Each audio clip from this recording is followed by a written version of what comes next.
Tudo bom com vocês? Espero que estejam. Professor Wagner aqui. E a gente vai ter um papo hoje diferente que a gente tem trabalhado, porque não é algo que vocês estão acostumados nesses últimos tempos, mas é para a gente conversar um pouquinho sobre uma obra literária, um clássico da literatura universal, traduzido para inúmeros países, escrito já há algum tempo, e falo de maneira muito particular um livro que marcou a minha história, porque eu trouxe até o meu, né, velhinho, surradinho, né, porque foi o primeiro livro de literatura com o qual eu tive contato, né, ainda na minha época foi um livro paradidático, tive lá contato com ele no ensino fundamental 1, né, e foi um livro que me fez descobrir o prazer pela leitura, descobrir que a leitura pode abrir horizontes, descobrir que a leitura pode transformar esse nosso conceito de mundo, que a leitura pode agregar um conhecimento que talvez nenhuma outra arte consiga, que a leitura ela tem a capacidade de ativar os nossos sentidos, de fazer a gente pessoas mais imaginativas, mais criativas. E aí, então, eu trouxe hoje essa obra para a gente bater um papo que eu imagino que você conheça, né? Chama-se O Pequeno Príncipe, né? E de um autor francês chamado Antoine, meu francês é ótimo, de Saint-Exupéry, tá? Minha tentativa de falar francês. E para por aí, é o máximo que eu consigo. Tem o I também, tá? Então, eu preparei essa videoaula aqui para a gente bater um papo. Vou ficar só movimentando aqui o meu rosto para a gente não perder nada. Então, ele foi lançado pela primeira vez em 1943, sendo a única edição que foi lançada com o autor ainda vivo, tá? Todas as outras edições que vieram, elas foram lançadas com o autor depois que ele faleceu, tá? Então, só a primeira, em 1943, foi lançada com ele ainda vivo, né? E aí eu trouxe algumas informações do autor para a gente ter, que eu acho muito legal. Ele foi um escritor, um ilustrador e um... Inclusive, é bom quando você for comprar, eu espero que você adquira, que você crie esse prazer também, que você compre o que tem essa informação que no meu tá aqui, ó, com aquarela do autor, tá vendo? Nesse que eu coloquei aqui na capa também tem, ó, com aquarela do autor. Por que é legal isso? Porque você vai ter acesso aos desenhos feitos pelo próprio autor. Porque, como ele era ilustrador, ele ilustrou o próprio livro, né? Isso é muito bonitinho, porque você vê que tem uns aspectos tão ingênuos ali nessa ilustração dele. Ele nasce em Lyon, na França, em 29 de junho de 1900. Ficou exilado nos Estados Unidos de 41 a 43, onde ele publica, nesse período, a primeira edição desse livro, que é o mais conhecido dele. E as ilustrações que fazem parte, como eu já disse, também são de autoria dele, tá? E aí vamos começar. O começo do livro, ele não começa com a história, ele começa um pouquinho antes, quando ele vai fazer a dedicatória, né, do livro. E aí eu trouxe aqui a dedicatória para vocês darem uma olhada, porque diferente de dedicatórias que a gente está acostumado, né, parece, num primeiro momento, que O Pequeno Príncipe é um livro para criança. E não é essa a realidade. O Pequeno Príncipe é um livro para todo mundo. Todo mundo, em qualquer momento que lê, vai extrair alguma lição dele. As lições do Pequeno Príncipe, elas são o que a gente chama de atemporais. Então, não importa em que momento você esteja vivendo, não importa o que você esteja passando, cada hora que você se depara com essa literatura, você tira dali uma interpretação nova. E aí eu quero ler com você a dedicatória dele, que ele começa assim: peço perdão às crianças por dedicar esse livro a uma pessoa grande. E ele dedica, tá lá, ao Leão. Tem um bom motivo. Essa pessoa grande é o melhor amigo que possuo. Entretanto, tem um outro motivo. Essa pessoa grande é capaz de compreender todas as coisas, até mesmo os livros de criança.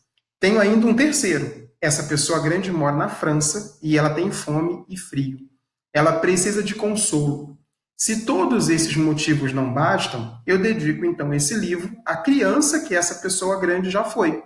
Todas as pessoas grandes foram um dia crianças, mas poucas se lembram disso. Corrijo, portanto, a dedicatória. Aí ele volta, dedica de novo ao Leão, só que coloca embaixo, quando ele era criança. Porque, num primeiro momento, e talvez seja essa grande brincadeira que o autor faz com a gente, é fazer a gente perceber que o livro é infantil. quando, na verdade, o livro é de infantil, no sentido de um discurso bobinho, não tem. É um livro muito profundo, muito profundo. Vocês vão ver à medida que a gente for avançando nesse livro. Eu não vou contar tudo da obra, vou te dar algumas pinceladas aí para criar em você o gosto para você poder ler isso, tá? Então, como é que ele começa? Ele ouviu uma frase uma vez que dizia assim: as jiboias engolem sem mastigar a presa inteira. Em seguida, não podem mover-se e dormem os 6 meses de digestão. Pronto. Ele ouviu essa frase e ficou com isso na cabeça. E aí ele ficou imaginando como seria se a jiboia engolisse um elefante. E lembra que ele era ilustrador, né? Então ele falou assim: bom, vou desenhar isso, vou desenhar uma cobra, uma jiboia, que engoliu um elefante. E aí ele faz esse desenho que é sensacional. Só que o que acontece? Lembra que ele é criança. Os adultos em volta não conseguem ter a imaginação que ele tem. Então não enxergam isso. Então alguns vão dizer que é um chapéu, e aí ele decide mudar o desenho, ele faz o desenho transparente para que as pessoas possam ver a jiboia dentro, e as pessoas, a jiboia, o elefante dentro, e aí vão achar que é o contorno do elefante. Enfim, mas ninguém consegue ter a imaginação que ele tem enquanto criança. E aí ele vai dizendo, e aí é interessante esse dado, que como as pessoas não conseguiam entender aquilo que ele desenhava, o desenho foi se distanciando cada vez mais da vida dele. Então, repara, já talvez seja a primeira lição que o livro quer mostrar para a gente. Por que quando a gente vai se tornando adulto, a gente perde a nossa capacidade de imaginar, de sonhar, de olhar para esse desenho que você está vendo aí e enxergar uma jiboia que engoliu um elefante? Com a inocência que tem uma criança ao desenhar isso. Né? Não, a gente tem que dar respostas lógicas para isso. Porque a jiboia não pode engolir um elefante. Isso parece mais um chapéu e por aí vai. Então, repara, essa vida adulta, que não tem imaginação, que não tem criatividade, vai fazer com que essa criança se distancie cada vez mais daquilo que é pura imaginação para ela, que é o desenho. E isso vai ser importante quando ele encontrar o príncipezinho, tá? Que é assim que ele chama o Pequeno Príncipe. Aí está o desenho do contorno que eu falei, que não conseguiu entender nada. Ele até colocou o olhinho da serpente para que as pessoas pudessem perceber. Não está vendo que é uma serpente que engoliu, uma jiboia que engoliu um elefante? Está tão óbvio aí para você? Não tá, porque a gente, quando cresce, a gente vai perdendo essa capacidade de se espantar com as coisas, de se maravilhar com as coisas, de imaginar, de sonhar, né? Então já é a primeira lição que ele nos passa em pequenas páginas. E aí, ele está no deserto, ele tem um acidente, o avião que ele dirige, porque ele é piloto, dirige não, pilota, né? O avião que ele pilota tem um acidente, né? Quebra, e aí ele para no deserto para tentar consertar, e ele encontra o príncipezinho. E a primeira coisa que esse príncipezinho fala para ele é: desenha-me um carneiro. E aí, desenha-me um carneiro. E aí eu trouxe algumas frases que vão deixando a gente maravilhado com isso, né? Então, nesse desenho, um carneiro já se espanta quem é esse príncipezinho, e ele faz um desenho lindo do príncipe, né? Vestidinho, com as roupas de príncipe, como ele encontrou. Vocês estão vendo aí, ó, no círculozinho. É muito bonitinho isso. E aí, umas frases de impacto, porque esse príncipezinho era um mistério, né? Então, quando o mistério é impressionante demais, a gente não ousa desobedecer. O mistério nos atrai. E aí, mesmo ele estando há anos afastado do desenho, ele vai começar essa empreitada de tentar desenhar um carneiro, né? Claro que ele não vai conseguir num primeiro momento, e isso vai gerar situações muito engraçadas no livro, mas depois eles vão chegando a alguns acordos, e isso também é muito bonito, né? Aí, o diálogo entre os dois vai fluindo, né? Claro que muito mais da parte do piloto, porque o piloto vai fazendo perguntas que o príncipezinho ou não responde, ou responde fugindo, né? E aí ele vai dizer umas coisas que vai fazer esse piloto perceber que ele não é da Terra. E aí vem a pergunta: tu vens então de outro planeta? Né? E aí começam a tentar descobrir de onde esse príncipe vem, até que ele chega à conclusão que ele vem do asteroide B612, que é um lugar um pouco maior do que uma casa, né? E aí tem a representação que o próprio piloto fez desse asteroide que o príncipezinho chama de planeta, de onde ele vem. E tem algumas informações, um vulcão adormecido, né? Os baobás, que ele vai falar daqui a pouco sobre isso. E aí vem a pergunta: é verdade que os carneiros comem arbustos? E aí a gente já começa a entender por que esse príncipezinho queria um carneiro, né? Ele queria um carneiro porque ele tem lá no planeta dele uma árvore chamada baobá, que daqui a pouco vai aparecer aí para vocês. E ele queria que esse carneiro comesse esse baobá para ele não precisar ficar arrancando esse baobá, porque esse baobá tem raízes muito profundas, né? Então não pode deixar crescer, porque depois você não consegue mais arrancar, né? E aí, olha lá, os baobás, antes de crescer, eles são pequenos, porque o piloto disse para ele que um carneiro não ia conseguir comer um baobá. Aí ele falou, mas você está pensando no baobá grande. O baobá, antes de crescer, eles são pequenos. Aí repara, olha que bonito. A gente tem a mania de transformar os nossos problemas em problemões, sabe? Só que antes dele ser um grande problema, ele era um pequeno problema. Então, por que eu não resolvo ele quando ele é um pequeno problema antes que ele se torne um grande problema? Então, já é mais uma lição aí através de um baobá para a gente poder aprender, né? E aí tem a representação que ele fez do que aconteceria com o B612 se os baobás invadissem, né? Adeus, asteroide. Tá? A conversa vai alongando. Ele pede para desenhar uma caixa para o carneiro e tudo mais, e o diálogo vai acontecendo. E ele diz assim: eles estão olhando o sol se pôr e o príncipezinho diz assim: nossa, eu gosto muito de ver o pôr do sol. Ele convida o piloto: vamos ver um? E aí acontece um diálogo que é tão bonito nesse livro. Quer dizer, todos são, né? Mas tem alguns que vão marcando a gente. E claro que eu vou falar de aspectos que me marcaram. Talvez você vai ler esse livro e você vai ver que outros aspectos que não me marcaram vão te marcar. Por isso que é bom a leitura. Aí tem esse trecho que diz assim: um dia eu vi o pôr do sol, vi o sol se pôr, né? 43 vezes, porque o planeta é pequeno, né? Bastava ele rodar que ele viu o pôr do sol de novo. E aí, logo depois ele disse: quando a gente está muito triste, gosta de admirar o pôr do sol. Aí o piloto faz a seguinte pergunta para o príncipezinho: estavas tão triste assim no dia em que contemplaste os 43? Mas o príncipezinho não respondeu. Repara, essa tristeza que faz ele ver o pôr do sol inúmeras vezes, né? Porque quando ele está triste, ele gostava de admirar o pôr do sol, né? E aí o príncipezinho silenciou, ficou quieto. Aliás, vocês vão perceber muito isso no livro quando vocês lerem. O silêncio do Pequeno Príncipe. Seguindo, ele faz a pergunta que vai começar a deixar ele... E assim, à medida que o príncipe vai fazendo as perguntas, a gente vai conhecendo um pouquinho mais dele. E aí ele pergunta: um carneiro, se come um arbusto, ele vai comer também as flores? Né? Resposta: sim. Né? Tu confunde as coisas, tu misturas tudo, e aí fica sem entender, né? E aí ele vai começar a dar algumas dicas, né? Por que as flores têm espinho, por exemplo? É proteção, né? Aí o príncipe: e se eu, por minha vez, conheço uma flor única no mundo, que só existe no meu planeta, e que um belo dia um carneirinho pode destruir num só golpe, sem saber o que faz, isso não tem importância? Então a pergunta dele tinha uma série de juízos em volta, porque ele estava preocupado com a flor dele, que para ele era única. Ele tinha uma rosa no planeta dele. E a gente vai falar mais sobre essa rosa daqui a pouco, né?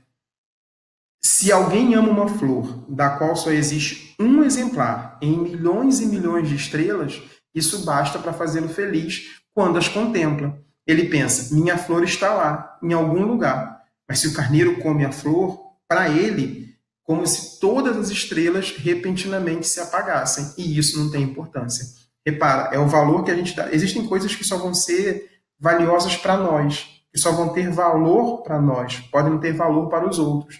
Então, mesmo que a gente não esteja com aquela coisa ou com aquela pessoa que para nós é valioso, saber que ela está lá em algum lugar já ilumina o nosso céu.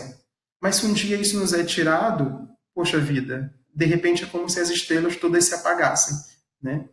Repara como tão bonitinho, tão de maneira tão inocente, ele vai trazendo para a gente uma série de ideias, né? Talvez você nunca tenha olhado para esse livro desse jeito, talvez você tenha passado por ele, tem livro de criança, não vou nem ler.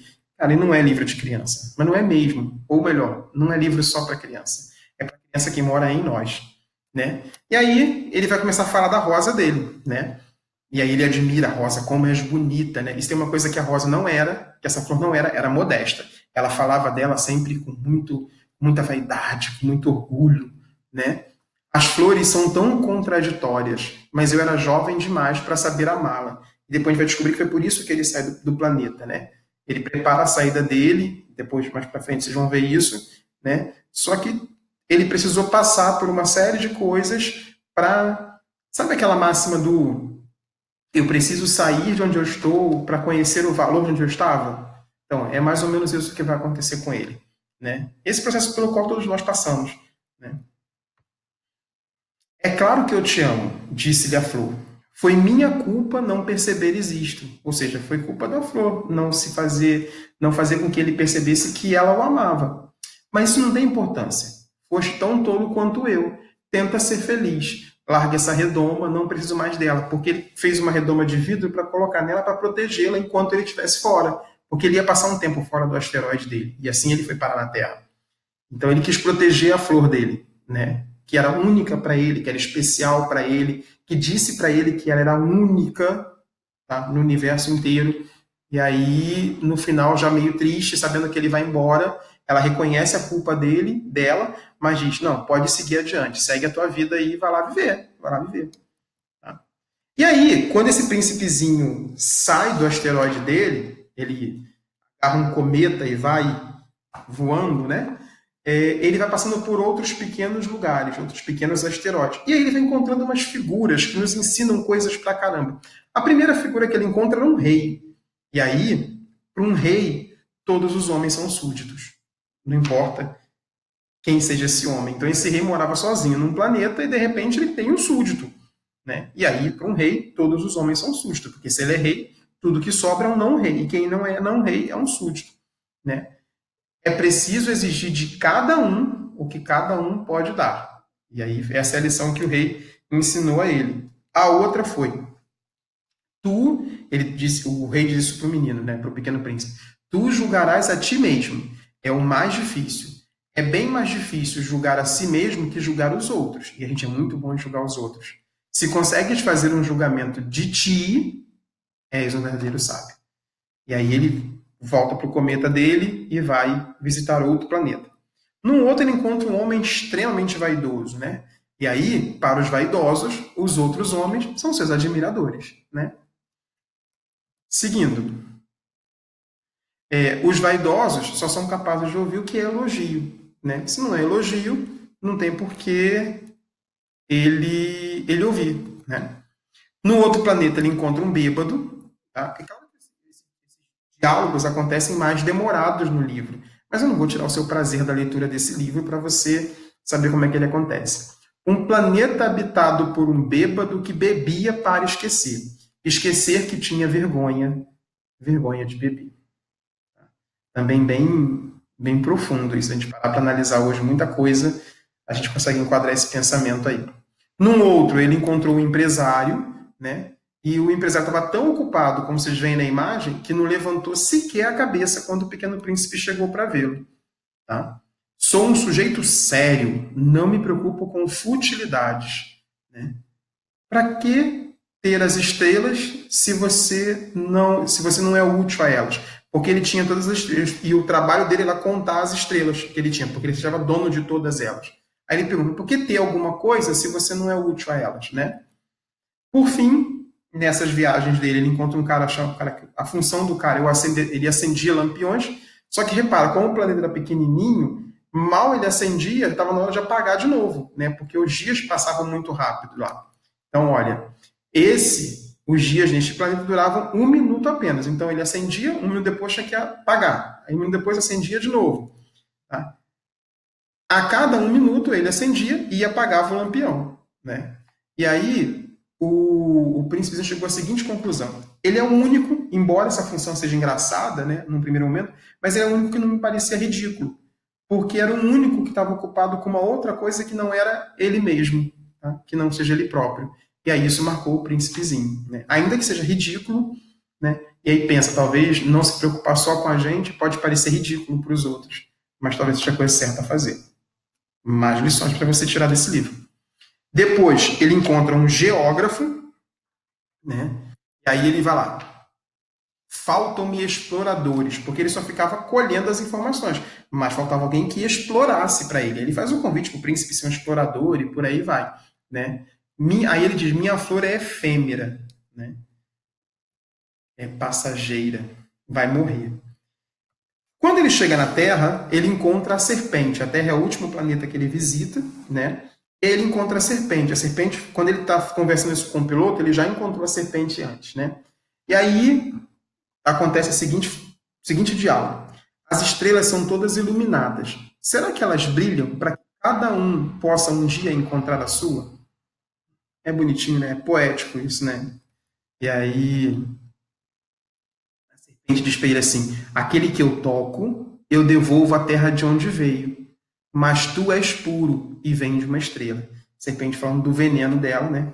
E se picar ele, aquele que eu toco, ele devolve para a terra onde veio, né? Posso ajudar-te um dia se tiveres muita saudade do teu planeta. E é a serpente que ele vai procurar quando ele tiver que ir embora, lá no finalzinho do livro já, tá? Depois ele encontra um jardim de rosas e é a maior frustração dele, porque quando ele encontra esse jardim tem rosas iguaizinhas a que ele tinha. E a planta dele tinha jurado para ele que ela era única no mundo. E aí, de repente, ele encontra um jardim igualzinho, todas iguais a ela, né? E aí, ó, sua rosa havia-lhe dito que ela era única de sua espécie. Posso ajudar-te um dia se tiveres muita saudade do seu planeta. Ele lembrou da frase da serpente.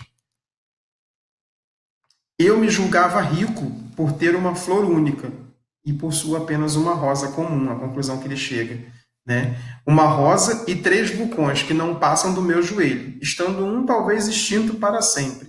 Isso não faz de mim um príncipe muito poderoso, né? Ele olhando para as coisas que ele tem, e à medida que ele vai vendo outras coisas, ele vai esquecendo do valor dessas coisas. Ele vai resgatar isso mais para frente.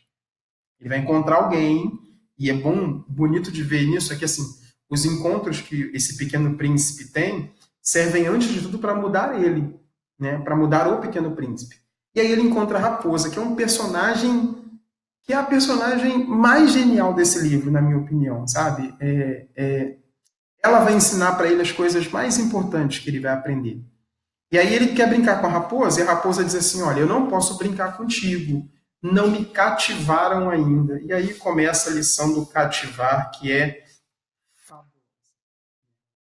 Ele quer saber, mas o que é cativar então? O que é isso, cativar? Nunca tinha ouvido falar sobre isso. Aí a raposa responde, cativar significa criar laços. Né? Olha que fofo. E o diálogo segue. Tu não és, ainda para mim, senão um garoto inteiramente igual a 100 mil outros garotos. Tenta transportar isso para a ideia da flor dele. Olha isso. A raposa diz que o pequeno príncipe para ela não é um garoto igual a todos os outros. Eu não tenho a necessidade de ti. E tu também não tens necessidade de mim. Não passo a teus olhos uma raposa igual a 100 mil outras raposas. Somos iguais uns aos outros. Agora, se tu me cativas, nós teremos necessidade um do outro. Serás para mim único no mundo e eu serei para ti única no mundo. Porque cativar significa isso, criar laços. E quando você cria laços com alguém, essa pessoa sai da multidão para ganhar a individualidade dela. E aí a gente consegue se tornar importante um para o outro, né? Porque os laços foram estabelecidos. Olha a raposa ensinando isso para ele. E aí não tem como ele não retomar mais tarde a questão da rosa dele. Né? E a raposa segue.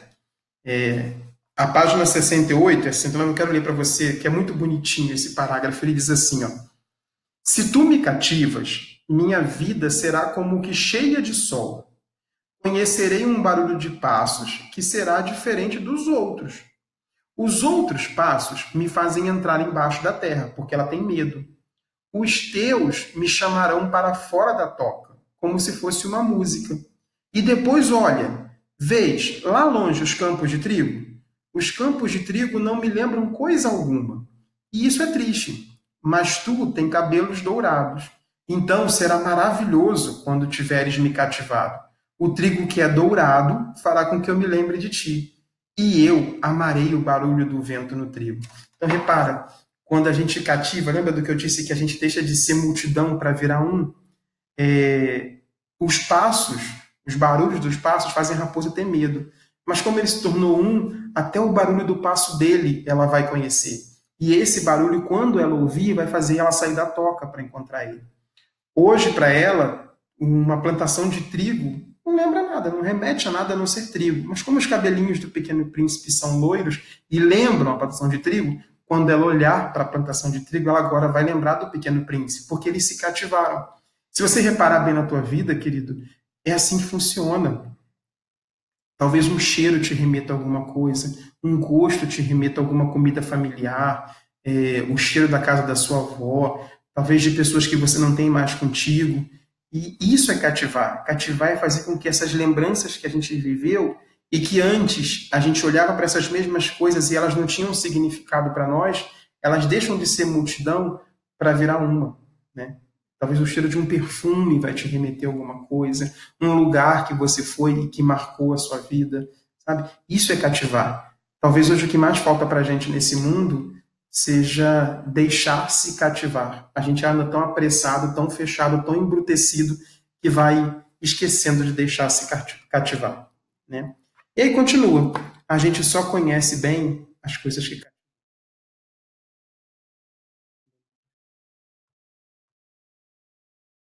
Se tu queres um amigo, cativa, né? Busca ser amigo pelos motivos certos, não pelos motivos errados, né? E aí continua, é preciso ser paciente. E aí a raposa segue. Tu te sentarás primeiro um pouco longe de mim, assim, na relva, e eu te olharei com o canto do olho, e tu não dirás nada. A linguagem é uma fonte de mal-entendidos. Bonito isso. Uma fonte de mal-entendidos. Olha as redes sociais aí que não deixa a raposa mentir. Mas cada dia tu vai se sentar um pouco mais perto. Então é essa amizade que vai crescendo, esse laço que vai crescendo. Antes a gente sentava distante um do outro. Depois nós vamos nos aproximando gradativamente. Até que os nossos laços coloquem a gente bem mais próximo do que como a gente era no começo, né? Se tu vens, por exemplo, às 4 da tarde, desde as 3 eu começarei a ser feliz. Quanto mais a hora for chegando, mais eu me sentirei feliz, porque você está chegando. Às 4, então, estarei naquela inquieta e agitada. Descobrirei o preço da felicidade, porque a pessoa que eu gosto chegou. E repara que eu não estou falando assim, gostar de um relacionamento amoroso, de casal, não. Estou falando de seus amigos, da sua família, sabe? Pensa naquelas pessoas que você não vê há bastante tempo e que quando elas dizem que vão te visitar ou que você vai visitá-las, como é que fica o teu coração? Horas antes, na expectativa do encontro. Como fica você quando encontra, sabe? É porque a gente se cativou e a gente se conhece bem. A gente só conhece bem aquilo que cativa, né? E aí, um ritual é aquilo que faz com que um dia seja diferente dos outros dias, né? Porque ele vai dizer que para essa amizade acontecer tem que haver um ritual. Ele perguntou o que é um ritual. O ritual é aquilo que faz a nossa amizade, o que faz os dias sejam diferentes uns dos outros. Quais são os rituais que você tem com as pessoas que você gosta? Aquelas coisas que você só faz com determinada pessoa. Wagner, sempre que sai um filme, sei lá, de terror, é fulano que eu chamo para assistir comigo. Isso é um ritual, porque faz aquele dia ser diferente de todos os outros dias. Se você não tem ritual, crie rituais.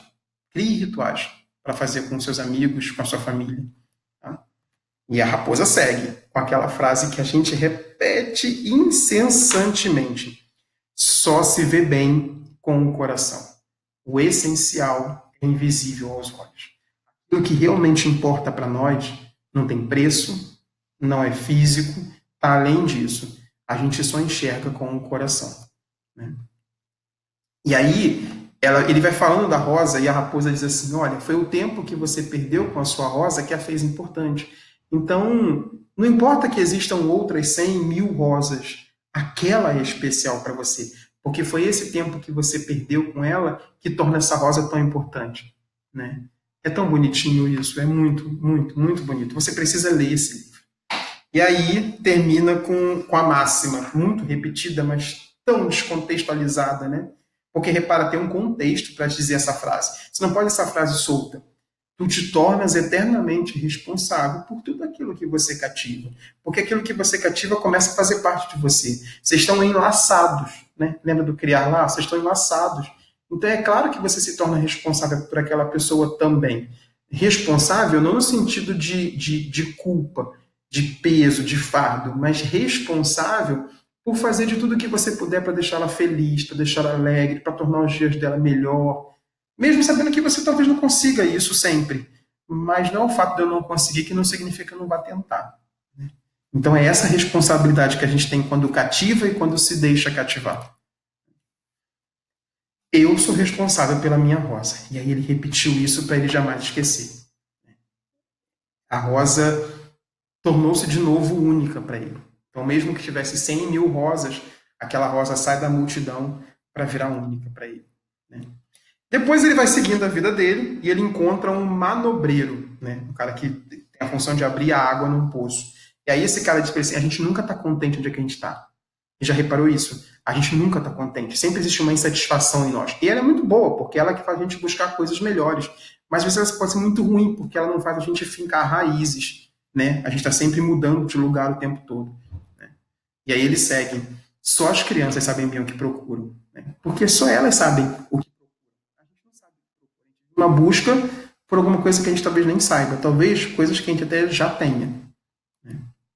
E aí segue o Pequeno Príncipe conversando com a raposa, né? E aí eles não tem como não tocar no assunto morte, né? No assunto despedida. O príncipezinho sabe que se aproxima a hora dele ir embora, e aí ele diz assim para a raposa, é bom ter tido um amigo, ele diz para o piloto, é bom ter tido um amigo, mesmo que a gente saiba que vai morrer. Talvez o que tornou a nossa vida diferente foi o fato de a gente saber que a gente teve um amigo. E aí ele chega à conclusão, eu estou muito contente de ter tido uma raposa como amiga. Né?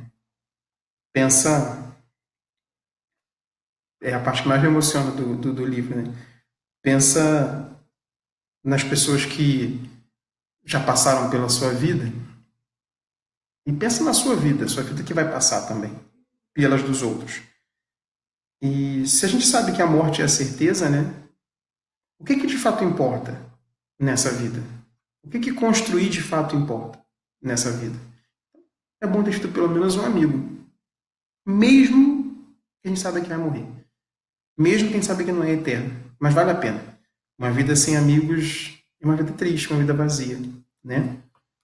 Seguindo. Eles estão com sede, estão caminhando pelo deserto, e aí o príncipezinho diz, cara, tem um poço em algum lugar. E o piloto, não tem poço no deserto, não há como. E de repente eles encontram um poço. E aí tem a máxima dele. O que torna o deserto belo é que ele esconde um poço em algum lugar. Então, às vezes, na nossa vida, a gente está passando momentos que se assemelham ao deserto, à aridez do deserto, ao calor do deserto, à solidão do deserto. Mas o que torna esse momento bonito é que em algum momento você vai encontrar um poço. E eles encontraram esse poço para eles, né? E aí o discurso vai seguindo, vai seguindo, vai seguindo, e aí o piloto, com o príncipe nos braços, carregando ele nos braços, ele vai chegar à seguinte conclusão, depois de muito ouvir o Pequeno Príncipe, de muito entender esse universo dele. O que tanto me comove nesse príncipe adormecido é a sua fidelidade a uma flor. É a imagem de uma rosa que brilha nele como a chama de uma lamparina, mesmo quando ele dorme. E eu então o senti ainda mais frágil. É preciso proteger a chama com cuidado.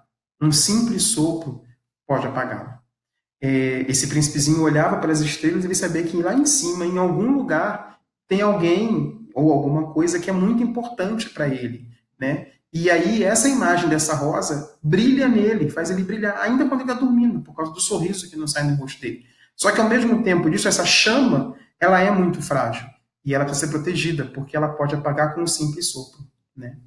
E quantas vezes a gente se desfaz das coisas que são importantes para nós por causa de um simples sopro, né?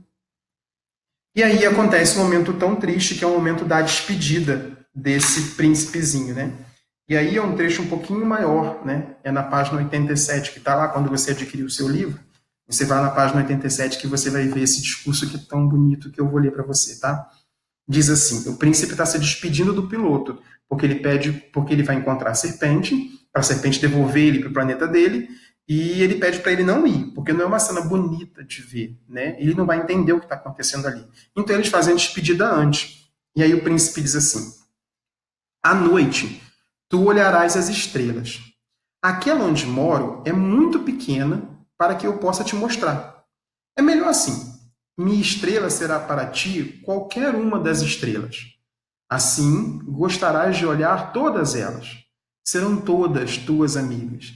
E também eu te darei um presente. Ele riu outra vez. Ah, meu caro, meu querido amigo, como eu gosto de ouvir esse riso, né? O piloto diz que adora ouvir o riso do Pequeno Príncipe. Aí ele, pois é ele o meu presente. Será como a água. O que queres dizer? As pessoas veem estrelas de maneiras diferentes. Para aqueles que viajam, as estrelas são iguais. Para outros, elas não passam de pequenas luzes. Para os sábios, elas são problemas. Para o empresário, eram ouro. Mas todas essas estrelas se calam. Elas não falam. Tu, porém, terás estrelas como ninguém as teve. Aí ele, o que quer dizer? Quando olhares o céu de noite, eu estarei habitando uma delas. E de lá estarei rindo. Então será para ti como se todas as estrelas rissem. Desta forma, tu e somente tu terás estrelas que sabem rir. E ele riu mais uma vez. E quando estiveres consolado, e a gente sempre se consola, tu ficarás contente por me teres conhecido. Tu serás sempre meu amigo. Terás vontade de rir comigo. E às vezes abrirás tua janela apenas pelo simples prazer. E teus amigos ficarão espantados de ver-te rindo, olhando o céu. Tu explicarás então, sim, as estrelas, elas sempre me fazem rir. E eles te julgarão louco. Será como uma peça que te prego. Olha que coisa mais bonita, né? Ele vai deixar as estrelas de presente, mas a maneira de ver a estrela é diferente. Porque se o riso do Pequeno Príncipe é algo que o piloto tanto gosta, esse cara vai ter estrelas que dão risada. E sempre que ele olhar para a estrela, ele vai lembrar da risada. Então é como se a estrela estivesse rindo para ele, né? E aí ele olha para a estrela de maneira diferente. Eu não sei se você já passou por isso, mas tem tanta coisa que a gente olha de maneira diferente, né? Depois que as coisas acontecem com a gente. Não importa que idade você tenha, você já passou por algumas coisas. E eu espero que você olhe para elas de maneira diferente hoje, depois que elas passaram, né? Eu espero que uma perda faça você olhar para as coisas que ficam de maneira diferente. Eu espero que uma decepção faça olhar para a sua vida de maneira diferente. É isso que eu espero, né? Que a gente olhe com um novo olhar para as coisas. E aí, esse piloto ele faz 2 desenhos, que ao final do livro ele vai desenhar a mesma paisagem. Ao mesmo tempo como ela pode ser muito bela, ela também é a mais triste. Por que ela é a mais bela? Porque foi o lugar onde ele encontrou o Pequeno Príncipe. E aí, nesse dia, ela tornou-se a paisagem mais bela. Só que depois, quando ele foi embora, ela se tornou a paisagem mais triste, porque ele não estava mais lá, né? E aí ele vai dizer, olha, se você algum dia estiver andando pelo deserto, guarda bem essa paisagem que ele desenhou, porque se você reconhecer um dia, quando ela estiver viajando pela África, dá uma olhada, vai que você encontra lá o Pequeno Príncipe. E se você encontrar, se comunica comigo, diz que você encontrou, diz que é real, né? E aí ele encerra esse livro de maneira genial, né? Assim, é uma tentativa, não é um contar do livro, claro que não. Não é spoiler, porque é um livro que todo mundo já conhece a história, tem filme e tudo mais dele, mas é uma tentativa de fazer com que você, se você já leu, lê de novo, com outro olhar. Se você nunca leu, consegue ele o quanto antes para você fazer a leitura dele. E faz o seguinte, depois que você lê, me diz o que você achou. Diz qual foi o Pequeno Príncipe que você encontrou, tá? Faz como fariam para o piloto. Me dá um retorno disso. Estou louco para saber quais foram as suas experiências com o Pequeno Príncipe. Te digo que as minhas foram inesquecíveis e foram marcantes. Por isso que eu estou te indicando, tá? Mas me diz quais foram as suas. Beijo, pessoal.